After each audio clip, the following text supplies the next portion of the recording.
Welcome to our first edition of what will be, I guess, an ongoing type of situation between myself and JDoza, where we will be building decks, some out of the ordinary, some you've probably seen before, maybe with a little bit of a twist that we put on our own flavor, because there are a lot of decks out there that are like, those are the decks, like that's what you should be using.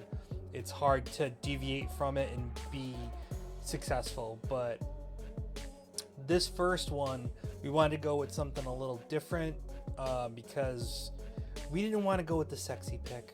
We didn't want to go with the attack, a Fi or a Dash deck, even though Dash is my main. We wanted to go with something that would put you to sleep, because why not, right? But what we really want to do is we want to upset your opponent so much that they wonder how they lost to you. And I believe we've built a deck that can do that. And I'm calling it the Yoji Tank deck. Okay, so we're going to talk about Yoji, the Royal Protector. And hold on, before you get into that, I just realized something too. Do you want to send me your deck link that you do have, because then I can pull it up on my screen? That is true. Actually, that is fair, guys. So sometimes we're stupid. No, we're okay. just listen. We spent about a half hour preparing for this, and you still miss things like this. So it's fine. It's fine. Gotta love it. That's what all the kids are saying, right? So he's gonna disappear for a second on my screen as I send him my deck, and then he will appear again right there. So look at that.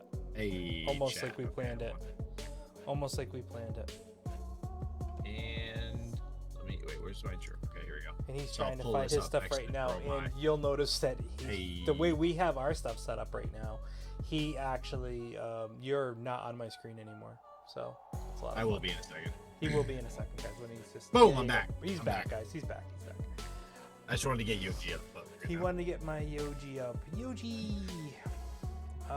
So let's talk Yoji, the not sexy pick, but the one that could outlast almost any opponent, if not all of the opponents, quite frankly, out there. This is Blitz.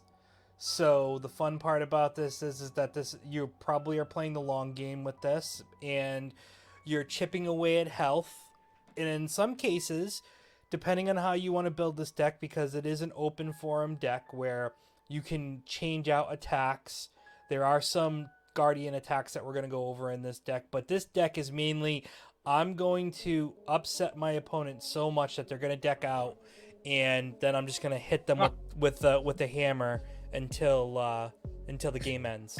Upset them so much I just quit the game. Or they concede. or they concede, which normally they will concede.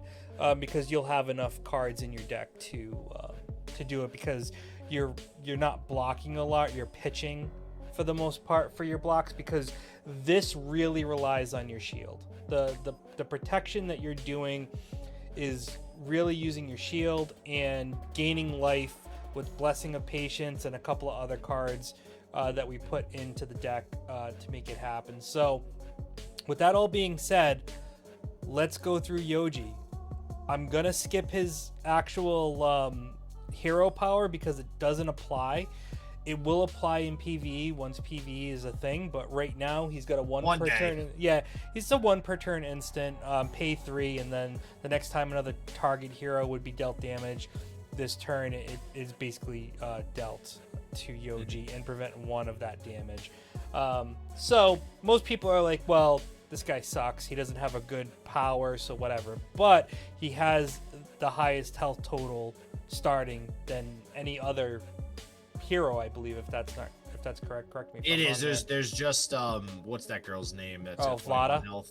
Vlada. Yeah, and this is where I told you too. Just the point that I want to make is, I think this shows that LSS, in designing the card or designing the game in general, how highly they value life. So they basically said, in order to get that 22 life total and have the most life in the game, we're going to give you an effect that is essentially useless in regular competitive play. But maybe that one extra health will actually make up for it. And not for nothing. Well, 2 base, basically 2 base. Well, 2 technically, yeah, totally. Just one more than Valda. But I mean, it might. I don't know. I mean, from what you had told me before, Roughhouse, this deck, I mean, that extra 2 health might be the difference of you living another turn or two when you're already trying to live, like, 13 turns because of just, stalling out your opponent, right? Yeah, and it's interesting too about how this deck's going to be played, because if you're playing someone who doesn't have Go Again and they're playing 1 card at a time, it actually makes your life a little bit easier, because then you can go on the attack and they can decide to block, because it is going to be an endurance game. It's an endurance battle when it comes to Yoji. And that's why we built this deck out the way we did. So I have not seen any Yoji deck techs out there, so all of this is out of my mind. And by far, I am not an amazing Fab player, so I've probably missed some things. That's why we're going over it, because you're all right, man. You've won some stuff. You've won some tournaments. Listen, I have double-digit wins, and I have gone over 500 a decent amount of times. Hey, now. Nice. I've never finished first, but I have gotten close. I think 2 weeks ago I got second place. But I went 0 in our last Blitz tournament, so that was not fun. So let's go over the weapon. The weapon, only one available for him that really makes the most sense, and that is the Titan Fist. As JDoza is fixing up his stuff right now. The Titan Fist is pretty straightforward. Once per turn action, pay 3, attack. While there is a card with a cost of 3 or greater in your pitch zone, Titan Fist has +1. So it's a pay 3 for 3, which is not great in the way Flesh and Blood is built right now. But 3 for 4, still not amazing, but better, because now you're forcing the two block, right? If someone's gonna block this outright, they need to do it with 2 cards for the most part. If you're not a I guess, there's only a few types of characters that have 2 blocks in their decks, so it'd be like ninjas. Some rune blades have 2 block. Some of the more aggressive decks, yeah, some rune blades have 2 block, so you're at least trying to get out a 4 attack here, and that's all you're really doing in your pitching, so you're not wasting cards. You're gonna get them back. In this deck, I have 24 3 or greater cards, so over 50% of my deck, for the most part, when I pitch for Titan Fist, I will have a card in my pitch zone that costs 3 or greater. So there's a good chance I'm going to be hitting for 4. So that's basically Titan Fist in a nutshell. It's the best weapon, I think, for him at the moment, because we do need a one-handed weapon, because this is a shield-based tank. Your shield is the reason why you're going to survive. And you'd say, well, what about the shield? It's not going to be anything special. Well, it's the cards that we buff with that are actually going to make the shield the major player in this game. 27 3-cost cards, by the way. 27? How am I not counting correctly? I looked at my deck tech piece over on the side here. And is it not? What did you put? I have 10 3s, I have 4 4s, and I have 10 6s. So maybe I'm just stupid and counted wrong then, but okay.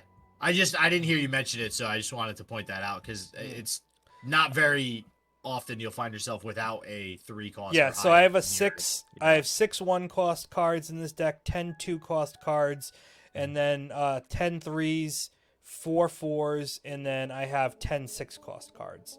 So there are some cards that are expensive in this deck if you need to use them. But like I said, the way this game goes, I think you could probably outlast your opponent and use Titan Fist to beat them down. So let's talk about the shield, because I think that's the next big thing that you need. The only shield that makes sense to me is the Seasoned Savior. And if you're a baller on a budget, I'm going to tell you right now, this card cost me less than $1 on TCG Player. I think the base card is Marvel. Not the Marvel version. The Marvel version is expensive, but I was able to get it for under $1. Right now it's trending around a couple of bucks for the base card. No rainbow foil, nothing special, just purely the card itself. So if you want something spectacular and special to show off, you're probably going to be spending $10 to $15 for a rainbow foil, if not more, and 100 plus for the Marvel version, which is pretty badass. It's all the Marvels look beautiful. Yeah. Now let's talk about Season Savior, because when you look at it, it doesn't sound that great, right? When you equip Season Savior, put 2 -1 counters on it, battle worn. So basically, you're starting off with a 1-block shield. Okay. But once again, we're going to go into the deck, and the deck is what's going to get those counters off and build you back up. So basically, you can reuse this shield multiple times, and that's going to make all the difference in upsetting your opponent, okay? So let's go over the rest of the equipment. Crater Fist is probably the only one that I would think makes sense in this. I didn't really go over a lot of hand armor for this deck, except for all the null rune stuff, because you'll need something if you face a wizard or someone who has elemental. So I think Crater Fist makes the most sense, because you can pay 3 to destroy Crater Fist, and the next attack with Crush gains +2 and go again. So you have some bit of like punch back if you do want to go a little bit on the offensive with a card like this. And I do have a couple of cards in this deck that only cost 4 that would have Crush in it, and so you'd have to pay 7 to do this, but with the deck we have, you should be able to pull it off with arsenaling the 4 card. So you should be able to pull off a pretty decent turn here. And we also have the tectonic plating, right? So if it costs, which we will 7 go over. total, Yep. it's really just 6 total Yeah. is what you need, which is a lot more feasible. So exactly. And the other thing to note in all of this is that it does have temper, so you want to at least block once with this card before you decide to use its action. Or you could block out and get it broken and not use it. You could block twice with it and then just get it broken. And believe it or not, breaking is going to make a difference with one of the cards that we have in this deck. Now let's go over to the helms. There's 3 helms that I could run. Crown of Providence makes a pretty good, if you have the money and you got that legendary, it makes the most sense to have it for blocking purposes. It's only a 1-use block, but if you feel like you have a bad hand and you've been blocking out your opponent all game, you could break it finally and be like, you know what? I'm going to go ahead and I'm going to use this use its trigger, which basically will let you draw a card and put one at the bottom of your deck. If you're going on a little bit of a budget, you can go with Helm of Eisen's Peak, which also has a decent action. So once again, you can break it at any point, and it's a 1 block, so you can use it at least once and then keep it on the board until you're ready to break it, and then you can get an extra card in your deck, in your hand, excuse me, from your deck. So now we go to the. Oh, go ahead. I'm sorry. One thing I want to point out with Helm, right? For people who might be a little newer to the game, you want to try to use this when you have that 1 extra resource point floating at the end of the turn. So one of the reasons why this is so good is that if you do just have 1 extra floating resource and you have a go again or something, or just an action point that you don't need to use, this basically just turns into draw 1 card, which is insanely good going into your next turn. I mean, this gives you, it's kind of like Nourishing Emptiness, right? Where you get that additional draw, and this does the same thing, except it's always available to you at any point in the game. So I think this is a good card overall. I mean, forget this deck, just any deck. And not expensive. Good budget card. Yeah, good budget card. Exactly. And then, so to round off the leggings here, we only found one that you could really use, and that's the Ironhide leggings. And basically pay 1 for 2 block. So you'll pay 1 resource to get 2 block, and then boom, bang, bing, it's broken. There's no Guardian legs, is there? There is no Guardian legs yet. We're hoping that maybe they have something coming out in Outsiders, but who knows? Yeah. And then we run. I doubt it in Outsiders. Yeah, probably not. And then we run the full gambit almost of Null Rune. We only do 3, so Helm, boots, and gloves, because we want to keep the chest piece, which is the tectonic plating, which is a legendary piece. It is Just kind. It got is. one on the way. Yeah, and there's one on the way. We looked at it and it was priced right. It is under $40 for the most Yeah. part. Super affordable right now. And it's a strong card. Once per turn action, pay 1, create a seismic surge or a token, go again. So, and it's battle worn, which means you can block twice with it. And so there you go, more block, and you get a benefit that continues out throughout the entire game, where it will let your attacks cost 1 less the next time you play. So you can basically kind of prepare your turn based on your hand. So it makes sense. So this is what I'm running.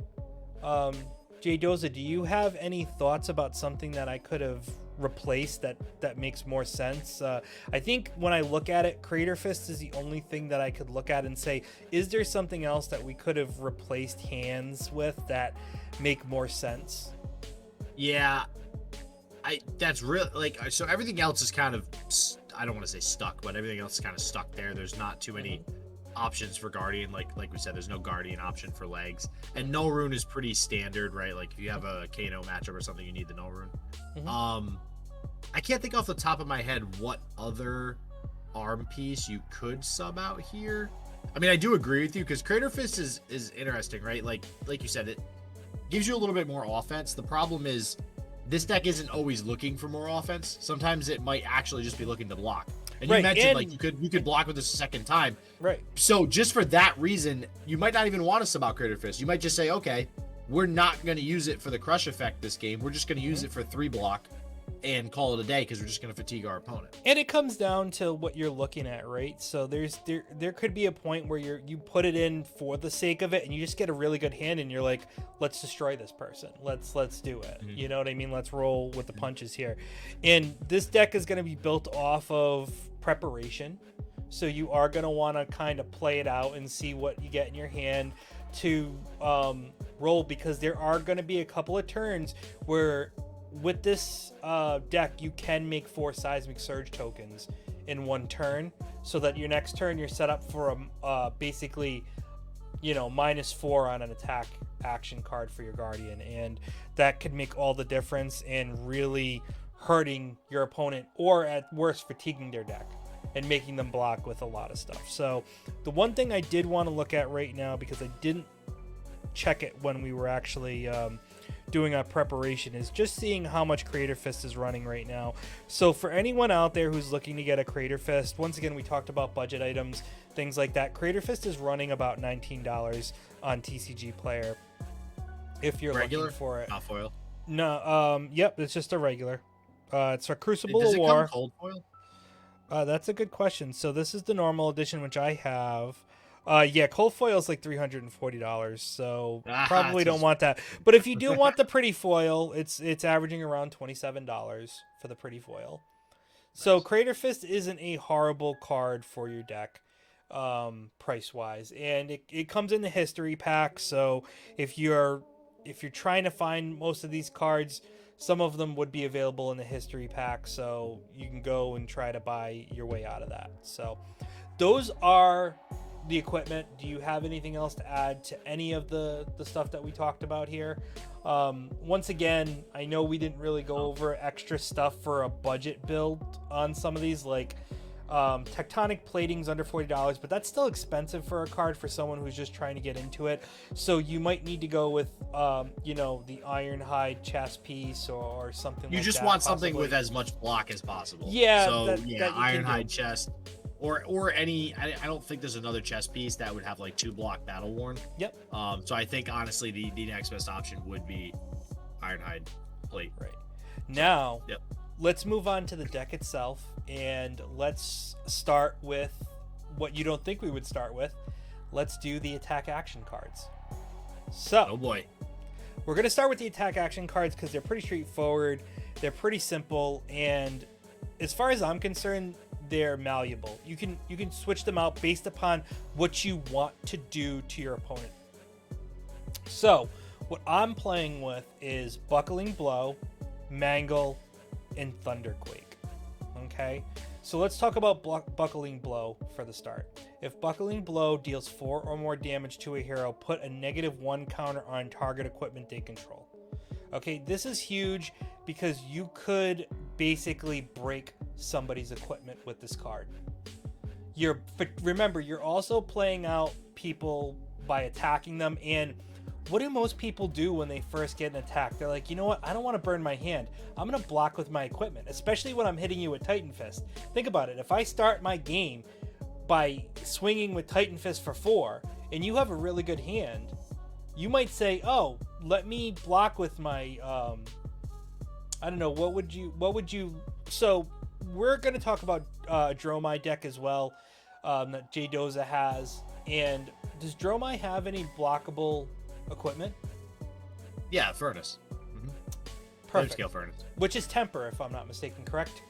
Temper 2? Yeah. So 2 block, temper. So let's just say, for the sake of argument, Doza goes in and he's like, you know what? I got plenty of cards to make Ash Wings, to make dragons. I don't need to block anything. So I'm going to block with my Flame Scale Furnace. So now he's got a -1 counter on it. Next turn, I come in with a Buckling Blow. If I decide that, or if JDoza decides or isn't thinking at the time to block at least 4 of the card, or it forces me to block to avoid losing my or flame forces him to block to avoid flame and scale, something so, like a to draw lose. can't afford to lose that. And even that, like, look at Fiendel Spring Tunic. Fiendel Spring Tunic is played all over the place, and that is just straight up a 1 block that will break. So I mean, if this goes through, you can break their Tunic, which is horrible early in the game. Blitz, it doesn't matter as much. A lot of people don't play Tunic as much in Blitz, so there's that, but just an example. True. So now let's move on to the card that I believe actually works with Buckling Blow, which is Mangle. Okay, Mangle, another crush effect. By the way, 4 for 8 on both of these cards, so you're paying 4 for 8. If you pay the one in your last, it's a 3. It's a 3 for 8 basically. If you're using your Tectonic Plating and you're setting up the turn, you get a Seismic Surge token. You break the Surge, all of a sudden this is a 3 for 8, which is a great pay, right? Amazing. But look at this again. If Mangle deals 4 or more damage to a hero, destroy target equipment they control with a 1 counter on it, which means Doza says, "Oof, I survived Buckling Blow. I'm good." No, now Mangle comes into play, and I can break your your furnace again. Your Flame Scale Furnace can be broken again. So now it forces you to block, and I have 4 of these cards. So you'll have 4 opportunities to have to block out, and there might be an opportunity where you aren't going to be able to block out. And then it forces the equipment to get used ASAP. Either I use the equipment super fast, or I'm forced to, blow resources out of my hand. And if I blow resources out of my hand, then it makes it easier for Yoji to survive. Yep. Because he's not having to block as many attacks. Great. So, now, go ahead. No, that's it. Yeah. So let's go to another character that you play a lot, and that's Adori, right? Mm-hmm. Now, she has multiple. Oh man, equipment. I have a fridge of crap. Yeah. So, how many equipments does she have that could be? I mean, you have Brave Force, bracers. Well, that's just battle. Like, that won't break. The chest piece breaks, and it's a 2 block. So 2 for the legs are 1, and it's battle worn, so those won't break. Technically, if I used all my equipment on 1 attack, I could block for 7, because then I'd usually have Crown of Providence. Gotcha. So, but the oh wait, ooh, yeah. So my gloves and my chest piece, right? So my chest piece, I usually is not nearly as important. And I usually try not to block with it a second time. But my gloves, right? Brave Force bracers. If Mangle, Brave Force bracers never die. I could block with them twice, and then they just chill for the rest of the game. And there's a lot of equipment like that. So when you have something like Mangle, right, that kills a piece of equipment that has an effect that keeps going the entire game, but just chills there on board, Mangle just stops that. Mangle gets rid of the equipment, and now I can't pay that 1 resource point. Brave Force Bracers is pay 1 resource point to make your second attack plus 1 attack. If you hit with attack. So that just acts as that effect for the rest of the game. So that's just one example versus something like Dory. And Dory's an aggressive deck, so this is exactly what this deck is trying to do, is shut down those aggressive decks, right? Exactly. So now we go back to the point of what we talked about with the pitching. So these are 2 cards that are cost 4.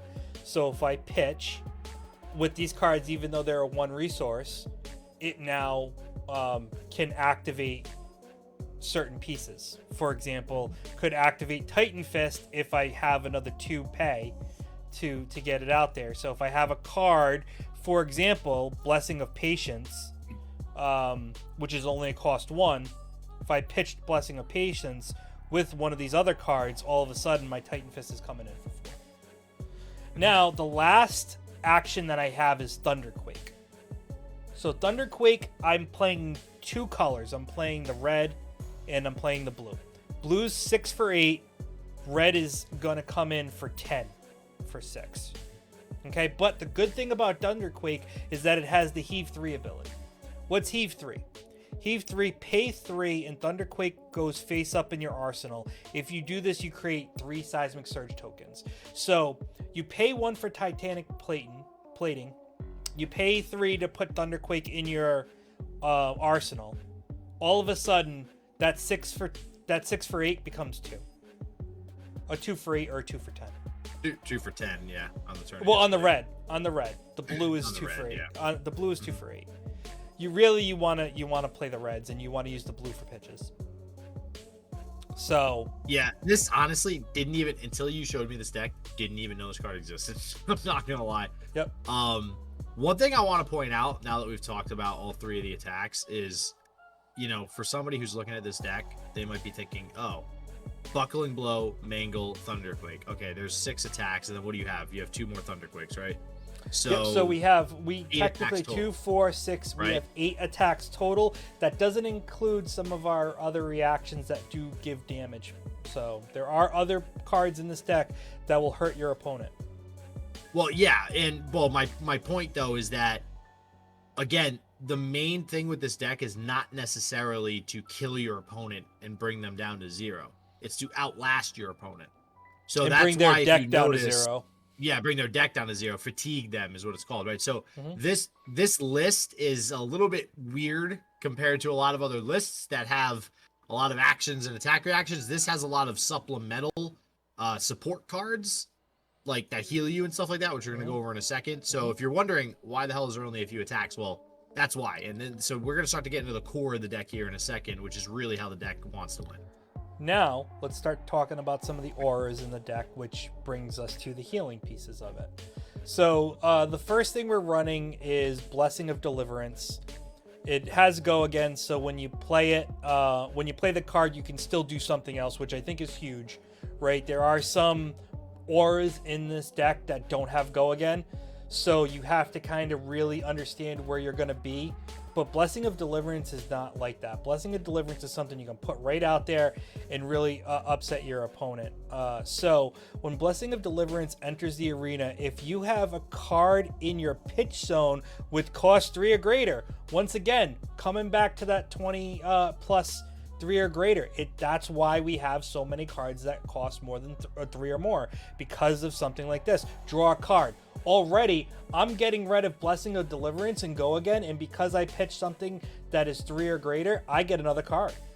So Blessing of Deliverance is basically free, in a sense, right? Because now I'm getting something else. Now, here's the best part about Blessing of Deliverance. At the beginning of your action phase, destroy Blessing of Deliverance.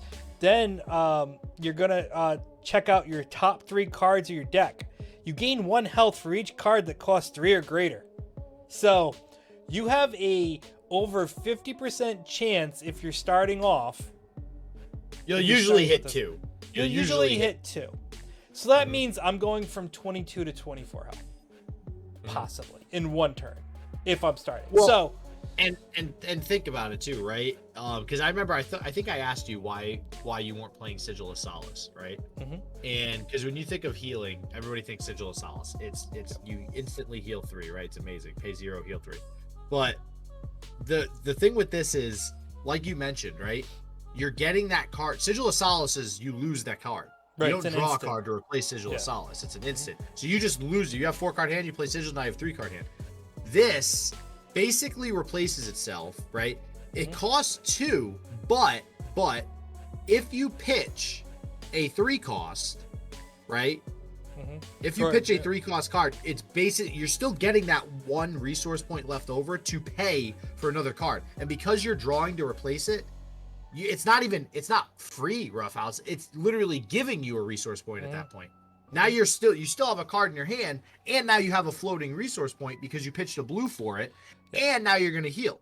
Now, So when this is done right, this card is way better than Sigil. Now, I do want to also state that it's the cost, not the pitch. So when we talk about 3 or cost, I know you're talking about pitching the blues because those are 3s to pay it. But and we have plenty of 3 pitch cards that have 3 or greater. So it's not impossible that we could do that. So Blessing of Deliverance, such a great card to start off with if you can get it into the arena fast enough, because you're really just going to make your opponent shake their head. So why not?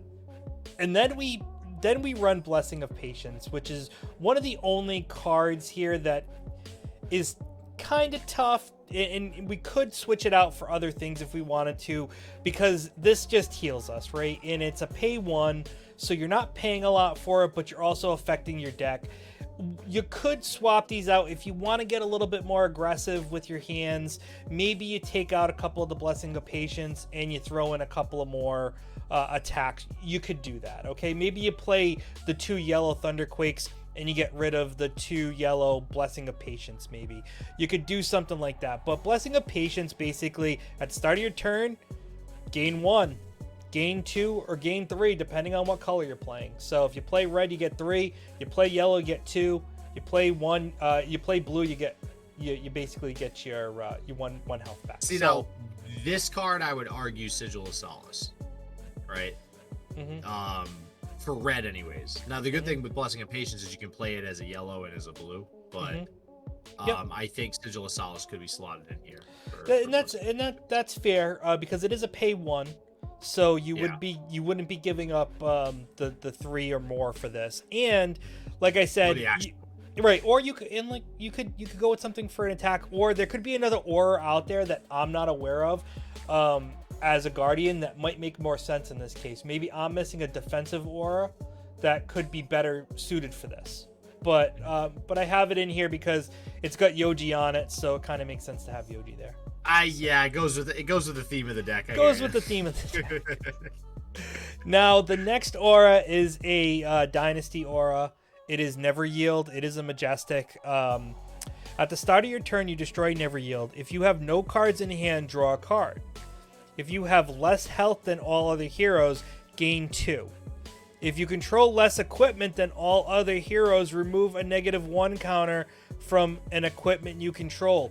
This card right here is why I talk about the fact that you should break at least 1 piece of your equipment if your opponent has all of theirs. Because now you are removing a -1 counter from an equipment you control, and you can choose what that is.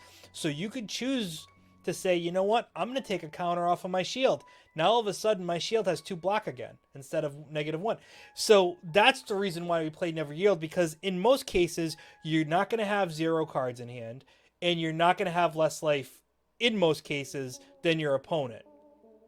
So what the heck, you get a new counter on your shield, all of a sudden it goes from 1 to 2, works out for you. That's why I would say we could play Never Yield here.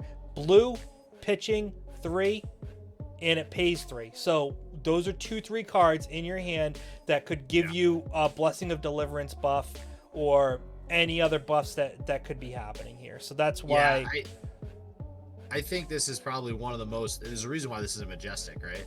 I think this is one of the most crucial cards for this deck, because it is a blue pitch that allows you to pay for some of the expensive stuff that you have, it triggers all those things that say must cost 3 cost or more.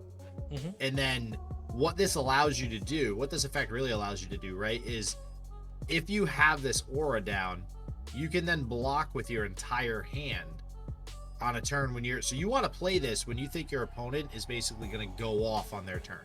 Mm-hmm. So if you think your opponent's setting up for a diesel turn, play Never Yield, and then guess what? If they do go off, you can empty your hand, and then when Never Yield triggers on the start of your turn, you're going to get that draw. Yep. Right? You get a card back. That's what this does. Mm-hmm.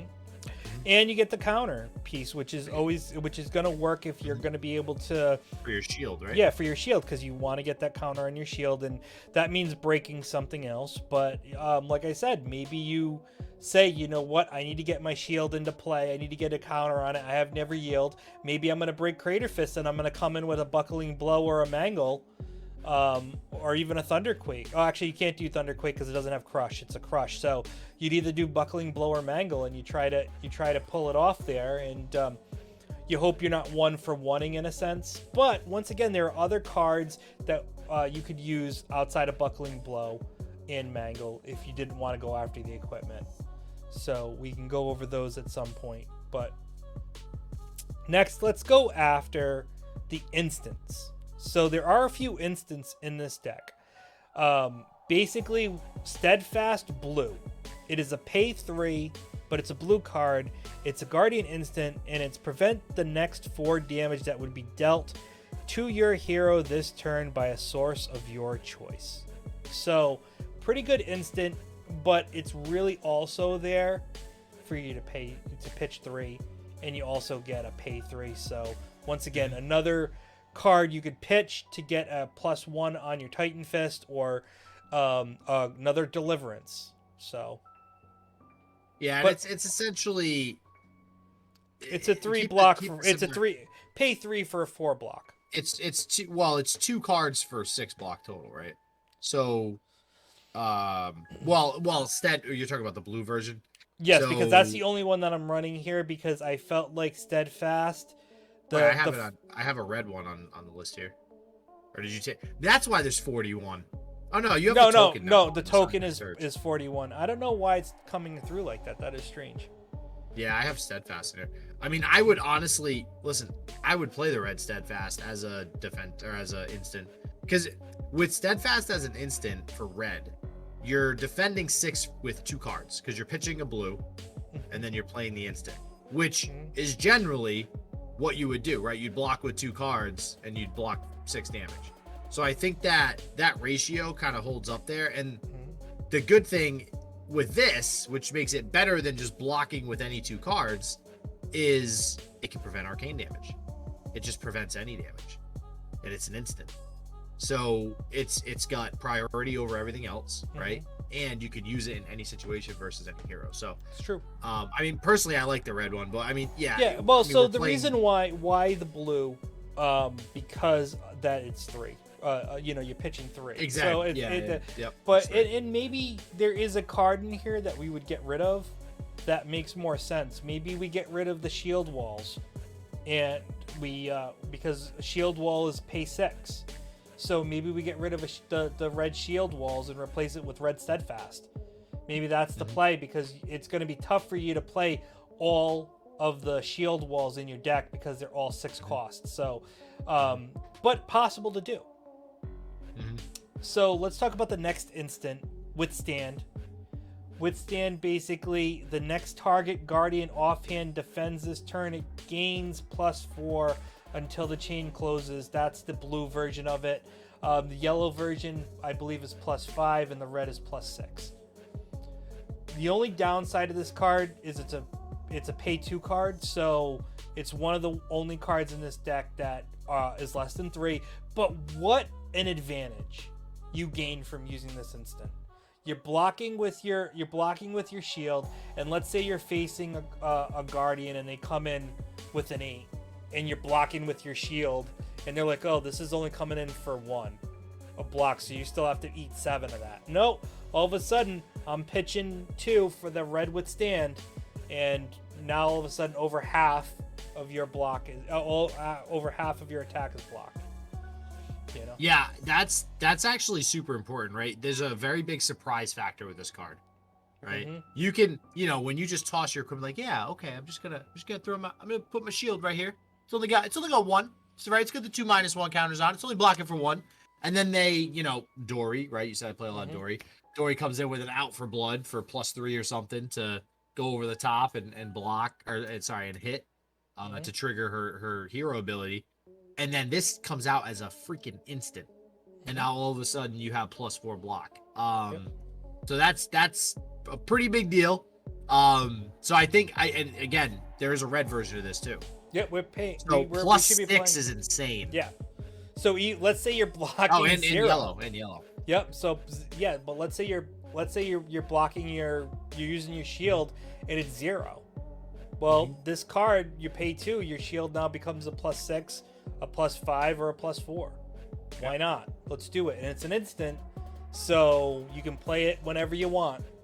You could literally let your hand play out and say, you know what, I think this is the time to use it because you didn't really throw it. So that's the other great thing about this. You could use your shield to block when you have less counters on it, and see how the hand plays out. And if they do come in with a go again, like they break something that gives them go again, and you're going to have to block something else, now all of a sudden they think they're sitting pretty because they're going to be able to attack you again. And they've, let's say they came in for an 8 attack and you were only able to block 2 of it because you had 2 on your shield. Now it's coming in for 6. So they're like, oh, now I can attack with something else. And then you see that attack and you're like, okay, I'm going to play withstand +4. Now all 6 of that attack is blocked, whatever the case may be. You know what I mean? That's really what it would come down to. And I think that's why withstand makes sense to play in this deck. Now, yeah, that again, another card. I gotta tell you, looking at this deck and hearing about it from Roughhouse, like, didn't know half of these existed. Now I haven't really played a whole lot of Guardian, but me neither. And it's funny because I was just looking at things and I was like, what makes sense? And this makes sense. And I think there's a lot to work with here. By no means do I think this is the best deck for this.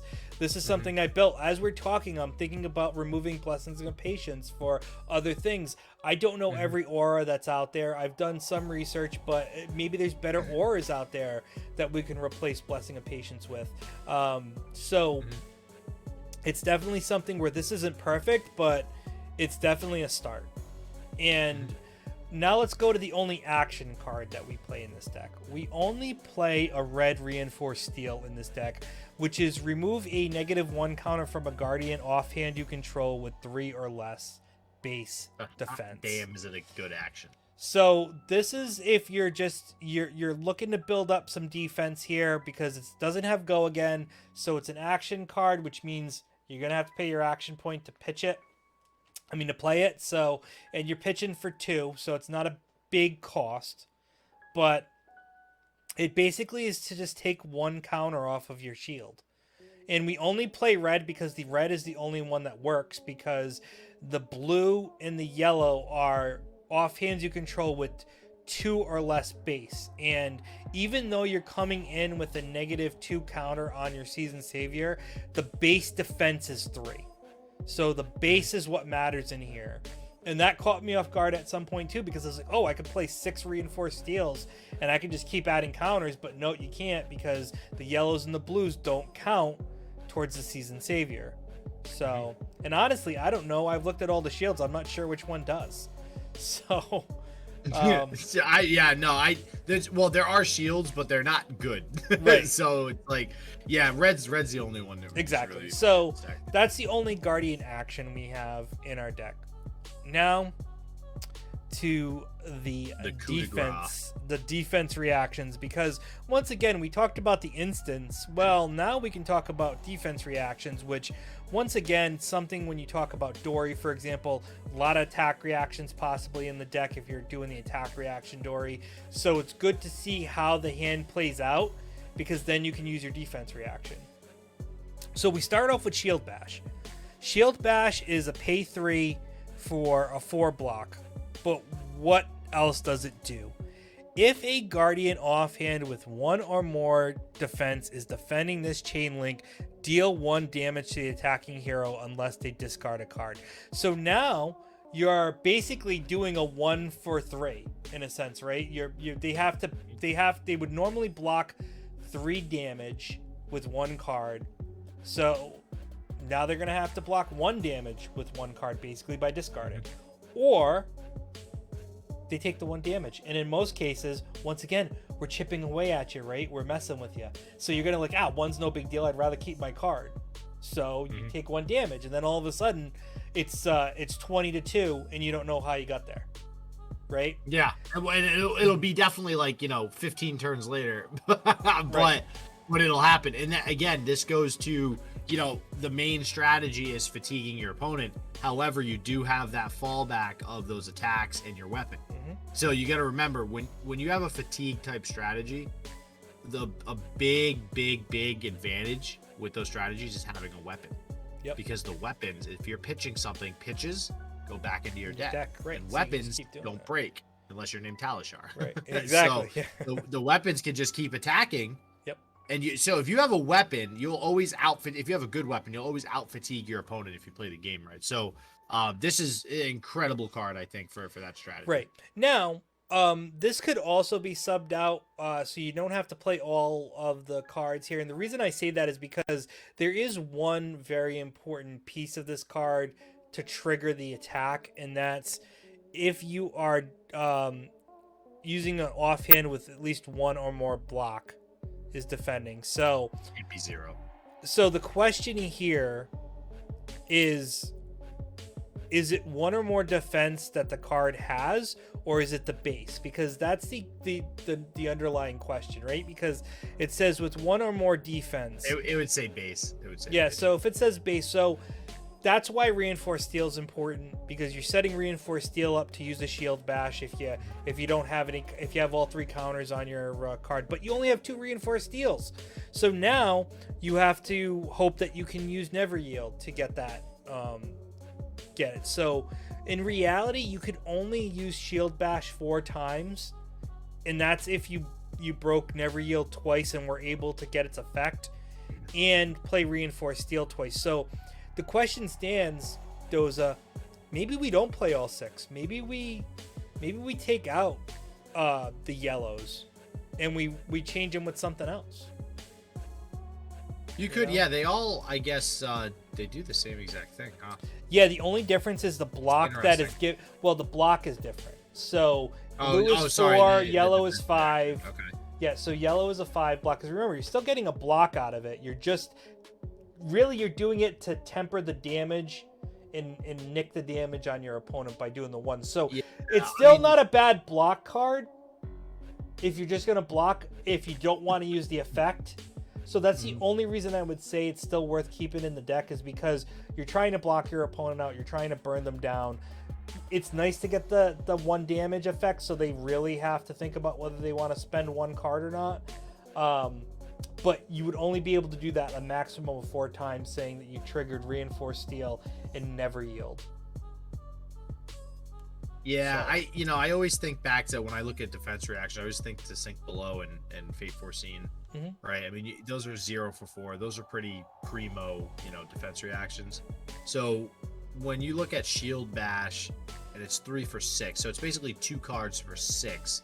That seems okay in relation to spending 1 card for 4, because you also get this additional effect as well. So yeah, I kind of agree with you. Maybe you consider keeping the yellow. The thing is with this deck, and I was thinking this earlier, right? I think it was when we were talking about even Blessing of Patience, right? So you could argue Sigil of Solace is just far better than Blessing of Patience, right? Okay, so let's take both blue Blessing of Patience out and put 2 Sigil of Solace in. The problem is, well, now you just traded 2 blues for 2 reds. So the resources you're going to have available in the deck are significantly lower. Right, and that hurts. Now, I just looked at and I looked at this, and I believe there's a combo here. So there is a way outside of using Reinforced Steel and Never Yield to actually get Shield Bash to trigger. So looking at my deck, I see Shield Bash, and I say that's a 3. And then I look at my instant, Withstand. It's a 2. So I have to have 5, which is not impossible. Now, Withstand's an instant. If I play Withstand, the next target Guardian offhand defends this turn gains +4.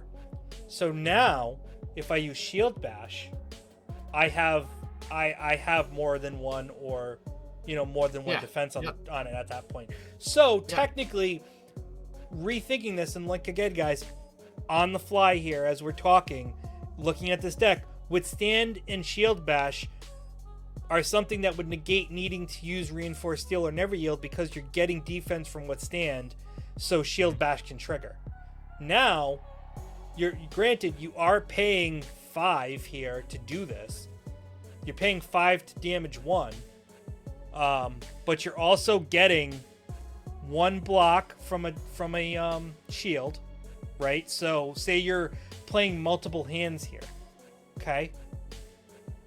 You get the 1 card, comes out, you block with your shield. Then you pay Withstand to block it out. Then someone comes at you with another card, and now you pay for Shield Bash. Your offhand has more than 1 on it now. So now they have to pay, and on top of it, they have to consider it, because now they've at least played 2 cards, and they've probably pitched at least once. So now they may only have 1 card in hand, and now they have to consider, I guess I got to take the damage because I don't want to lose this card. So there's some strategy there, if you can get these 2 cards in your hand at the same time. Or, heck, maybe you have one of them arsenaled because you're anticipating. That's always possible too. If you're playing a true defense and you're not worried about rolling into a Thunderquake, so you can't use the arsenal, you have that available to you. Hey, listen, defense reactions in an arsenal, not a bad idea when you're going up against things like Dominate. So exactly, throw that one out. That's another thing too, right? Because Dominate is in hand, so that's important. But the nice thing about facing people with Dominate, Withstand is an instant, so you're not blocking with it. You're not blocking with it. You're paying to add an effect. Guess what? Instants do not go against Dominate. Right. Yep. Guess what? Your offhand is not in your hand.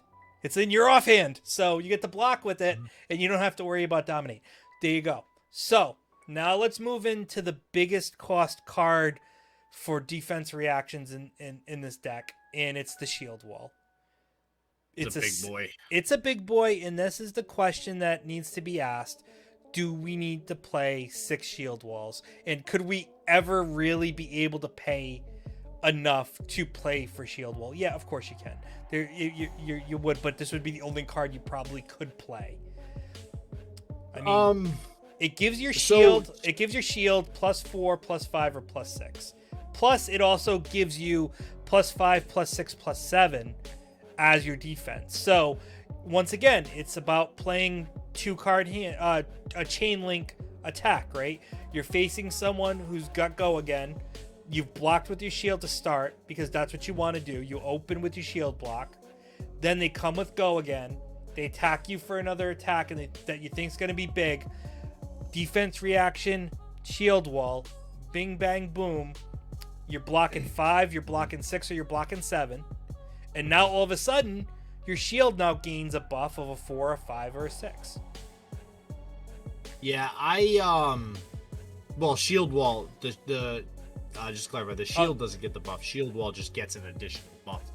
No, I believe it's actually, let me see here. Shield wall gets more defense if you control a guardian offhand. You're right. I am sorry. No, yeah. You're right. So okay, so it's always +4 actually too. So I've also mistaken. Shield wall only gives you +4, but I believe the defense. But the defense goes up, yeah. So it's 11 as a red, which, again, so this is essentially, if you pitch 2 blues for this, this is 3 cards to defend 11. When you think about, Sink Below, it would be 3 cards. If you had 3 Sink Belows, God forbid, that's 3 cards for 12. So, but again, that's a primo card, and it's really just the red version. You're not going to get, nobody plays yellow and blue Sink Below for a reason. Even with the blue here with the shield wall, you're still getting a 9 block. Yep. Right?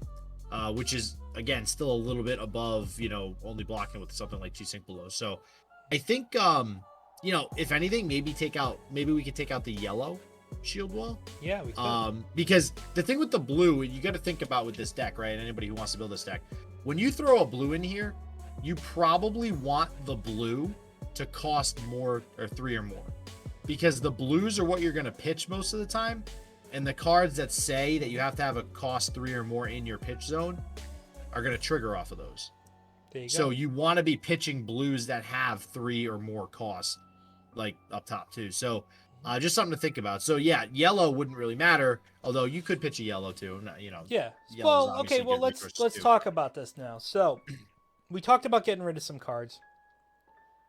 We talked about what we could do. Maybe we want to be a little bit more aggressive. Maybe we don't want to completely block out our opponent. Maybe we want to put a little bit of pressure on them. So what could we do if we replace 2 of the yellow, shield walls? 2 of the yellow shield walls. Well, here are some attack action Sigil of cards. Solace. Well, no, we talked about Blessing of Patience with Sigil of Solace. So I'm talking about I'm talking about what could we do here. So, Cartilage Crush is a pay 3 for 7 on the red version. It has Crush, and so if you get 4 or more damage, their first action during their next phase causes additional resource point. Mm-hmm. That's a 3 for 7. And you play Tectonic Plating before that, it's a 2 for 7. Even better. Okay? And now someone has to block out 7. So there's one card you could replace those 2 with, and it's a pay 3. Choke Slam is a pay 4. Red is 8. If Choke Slam does 4 or more damage to a hero, the next attack action cards they control can't gain extra attack during their next action phase. So you got a Dory, you're facing a Dory, maybe you want to play Choke Slam because now all of her cards are useless if she buffs them. Because you can't gain attack. Something else to think about. Well, that's attack action cards. So actually, no, because it's all of her weapon that does it. So this might be something that's more against a Brute or, even against a Guardian for that matter. You're talking about shield wall, right? So no, I'm talking about replacing shield wall. Well, I'm talking about replacing shield wall with some more attacks. Well, so what if we replace shield wall with, because it's a defense reaction, what if we replaced it with a similar defense reaction? You could, instead of playing the yellow shield wall, you could play the red staunch response, which is a 2 cost. So I don't know if we want to do it because it's a 2 cost, but it's basically pay 6 for 10.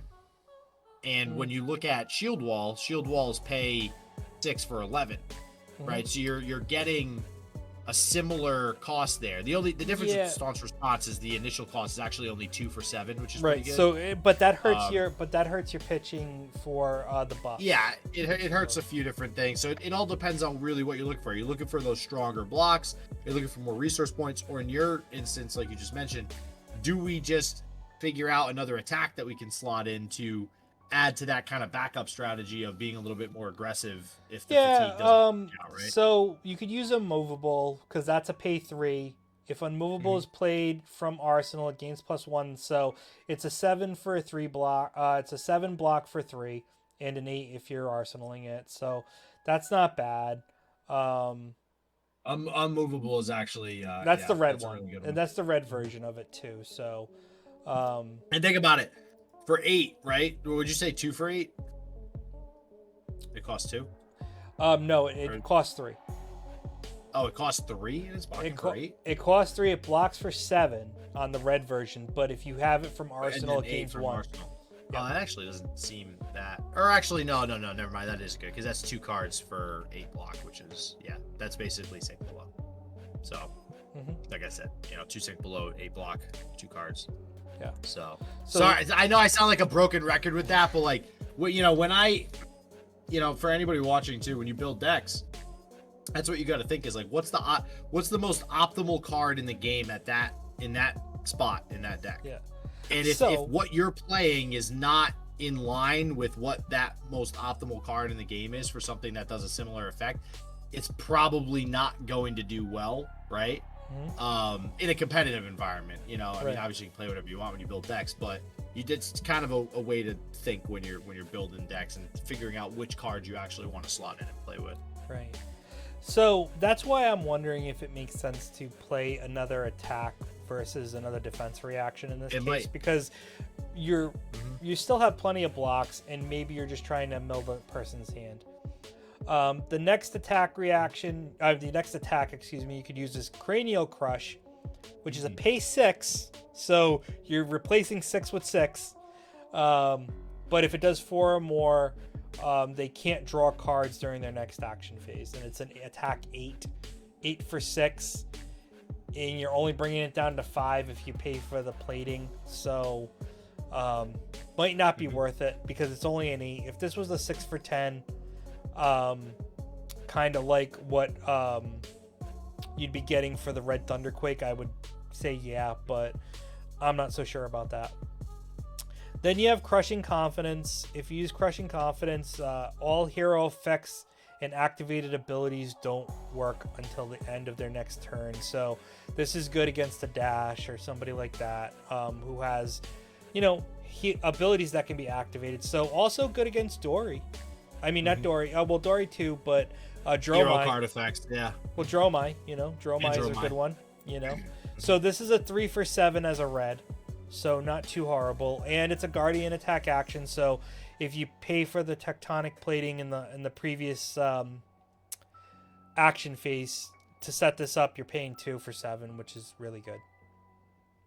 And it's a 3 base. Once again, we're looking at those 3 base cards. Then you go into Crush the Weak.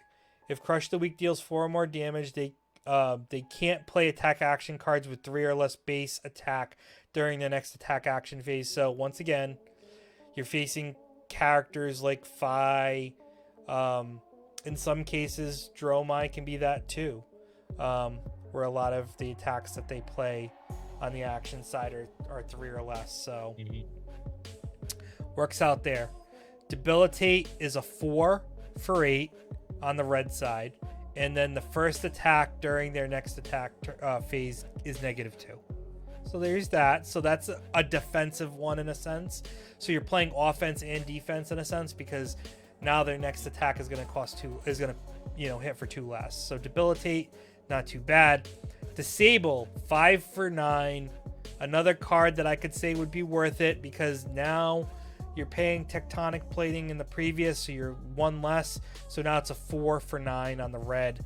And this basically will destroy the arsenal, it looks like, or it basically takes away their arsenal if it hits for more than 4.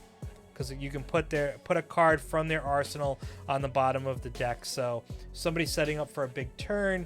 Maybe you're facing a Dash and they have maximum velocity and they're ready to use it. All of a sudden now you're taking Dash, disabling Dash's stuff right there. And then if you want to come in really big and you're not worried about Crush, you can play a Dominate for 10, the Macho Grande, 7 for 10. You use Tectonic Plating again. You're paying 6, but you're coming in for 10. Not too shabby. And then we have Pulverize for 10, 10 for 14, and this has Heave. So if you really want to put the pressure on someone, you could Heave Pulverize to bring it down to 7, pay Tectonic Plating to bring it down to 6, and then when Pulverize hits a hero, their first attack during the next phase is -4.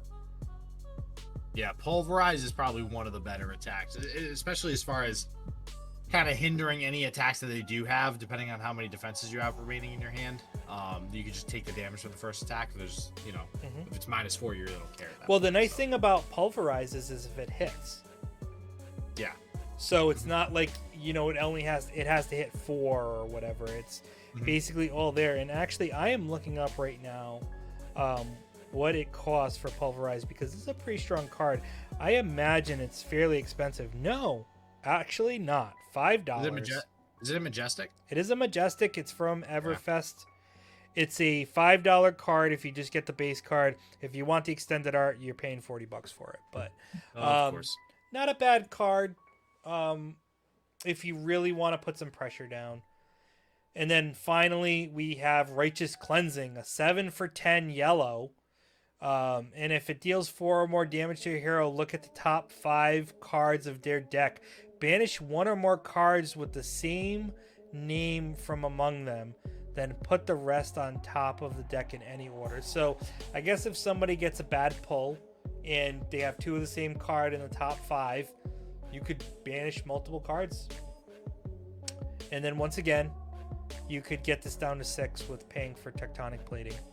So listen, I want to play against this deck to see how tilting it is to play against kind of like a fatigue deck. Because myself and Roughhouse have been playing for about 9 months or so. We have a fair amount of experience under our belts. I've played card games most of my life. So I've played against fatigue decks in other games, but I've yet to play against a true fatigue deck, really. I think technically I played against an Oldhim at a skirmish that was fatigue, but I didn't really even know I was playing fatigue at that point because I barely even played. So I'm excited to see Roughhouse build this, and then we can get to testing it a little bit, and then we'll see if Yoji is a formidable force in competitive play. And Righteous Cleansing under $1 for your standard card, and if you want a little bit of color to go with it, you're paying around, let's see here, you're paying about $2 for it. So if you want a pretty card, there you go. And yeah, that's the deck in a nutshell. Based on our talk here, I think there are at least 4 cards we could swap out for either more health cards like a Sigil of Solace, or if we want to go even further up the cost 3 chain, we add a couple of these attacks and play out pressure. And you're not fatiguing them, you're destroying them in a sense, because you have best of both worlds. So that's our deck in a nutshell.